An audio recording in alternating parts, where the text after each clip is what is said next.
Good morning students. আজ আবার তোমাদের সামনে উপস্থিত হলাম। আজকেও জ্যামিতির বিষয় নিয়ে এসেছি। তোমরা একটু মনোযোগ সহকারে বিষয়টা লক্ষ্য করো। চিত্রে একটা বৃত্ত আঁকা দেখতে পাচ্ছ এবং বৃত্তের ব্যাস এবি। ব্যাস কাকে বলে নিশ্চয়ই তোমরা জানো।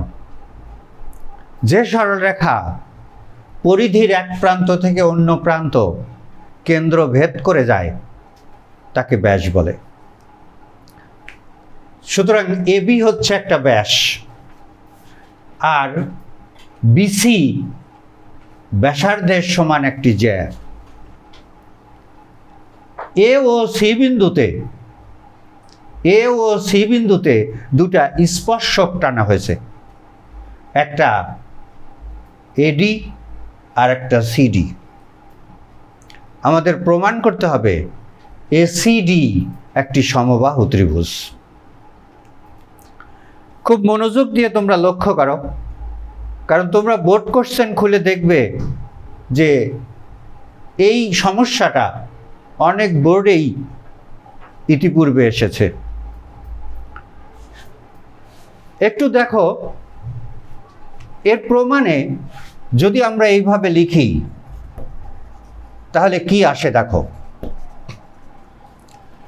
Obi equal to OC equal to BC. দেখো তো এটা কিভাবে লিখতে পারলাম, কারণ বলছে যে বিসি হচ্ছে ব্যাসার্ধের সমান জ্যা। তাহলে ওবি আর ওসি ব্যাসার্ধ, সুতরাং তিনটাই সমান, অর্থাৎ ওসিবি একটি সমবাহু ত্রিভুজ। ওসিবি যদি সমবাহু ত্রিভুজ হয় তাহলে দেখো তো এই জিনিসটা হয় কিনা।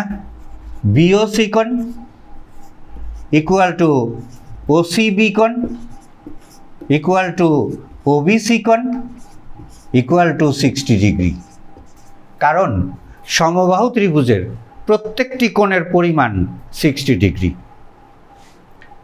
এবার লক্ষ্য করো তো যে এসিবি কোণ, এই কোণটা ব্যাসার্ধের উপর দণ্ডায়মান। ব্যাসার্ধের উপর দণ্ডায়মান কোণকে অর্ধবৃত্তস্থ কোণ বলে। তাহলে অবশ্যই এসিবি কোণ ইকুয়াল টু 90 ডিগ্রি, অর্থাৎ এক সমকোণ। যদি এসিবি কোণ যদি এক সমকোণ হয়, 90 ডিগ্রি হয়, আর ওসিবি তো 60 ডিগ্রি, তাহলে আমরা আগেই পেয়েছি। তাহলে দেখো তো, অতএব ওসিএ কোণ equal to 90 degree minus 60 degree equal two 30 degree. আরেকটা জিনিস লক্ষ্য করো, ওসি আর ওএ সমান, কারণ বৃত্তের ব্যাসার্ধ। তাই যদি হয় তাহলে ওএ ইকুয়াল টু ওসি আমরা লিখে কি করতে পারবো, ওএসি কোণ ইকুয়াল টু ওসিএ কোণ ইকুয়াল টু 30 ডিগ্রি। তোমরা নিশ্চয়ই জানো যে স্পর্শক অঙ্কিত হয় বৃত্তের ব্যাসার্ধের উপর, আর স্পর্শকোণ হচ্ছে এক সমকোণ, অর্থাৎ 90 ডিগ্রি। তাহলে সুতরাং আমরা বলতে পারি ও এ ডি কোণ ইকুয়াল টু ওসিডি কোণ equal to 90 degree. O A D কোণ ইকুয়াল টু ওসিডি কোণ ইকুয়াল টু 90 ডিগ্রি। এ থেকে আমরা কি পাচ্ছি? এখন আমরা ডিএসি কোণের মান বার করব। 90 ডিগ্রি থেকে যদি উপরের কোণটার বিয়োগ দেই তাহলে আমরা ডিএসি কোণের মান পাবো, অর্থাৎ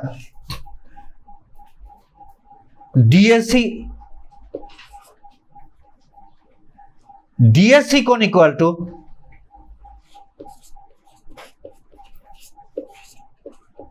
টু ওএডি কোণ মাইনাস ওএসি কোণ equal to 90 degree minus 30 degree equal to 60 degree. ঠিক একইভাবে ডিসিএ কোণ বা এসিডি কোণ ইকুয়াল টু 60 ডিগ্রি। একইভাবে, কারণ যেহেতু এটাও স্পর্শকোণ এটাও স্পর্শকোণ, একইভাবে আমরা বের করতে পারি যে এসিডি কোণ ইকুয়াল টু 60 ডিগ্রি। এখন ত্রিভুজ এসিডি, তাহলে আমরা লিখতে পারি এডিসি কোণ যোগ ডিএসি কোণ যোগ এসিডি কোণ ইকুয়াল টু 180 ডিগ্রি, বা এডিসি কোণ যোগ 60 ডিগ্রি যোগ 60 degree equal to 180 degree, AOC কোণ equal to 180 degree minus 120 degree. অতএব এওসি কোণ ইকুয়াল টু 60 ডিগ্রি। তাহলে তোমরা দেখতে পাচ্ছ যে ত্রিভুজ এডিসিএর প্রত্যেকটি কোণের মান 60 ডিগ্রি। অর্থাৎ আমরা লিখে দেখাই, ত্রিভুজ এডিসিএর প্রত্যেকটি কোণের মান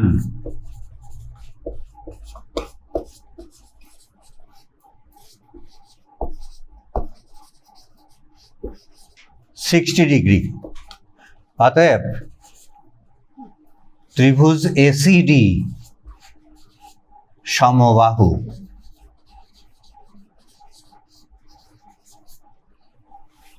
নিশ্চয়ই তোমরা বুঝতে পেরেছ যে প্রমাণটা অতি সহজ। এভাবে জ্যামিতিক যে কোনো বিষয় যদি আমরা মূল সূত্র ধরে শুরু করি, তাহলে জ্যামিতিক সমস্যাগুলো প্রমাণ করা তেমন কোনো ব্যাপার নয়। নিয়মিত তোমরা আমাদের সাথে থাকো, আমাদের চ্যানেলটা সাবস্ক্রাইব করো এবং আমাদের বিষয়গুলো অনুসরণ করো। ইনশাল্লাহ তোমাদের সাফল্য নিশ্চিত। আল্লাহ হাফেজ।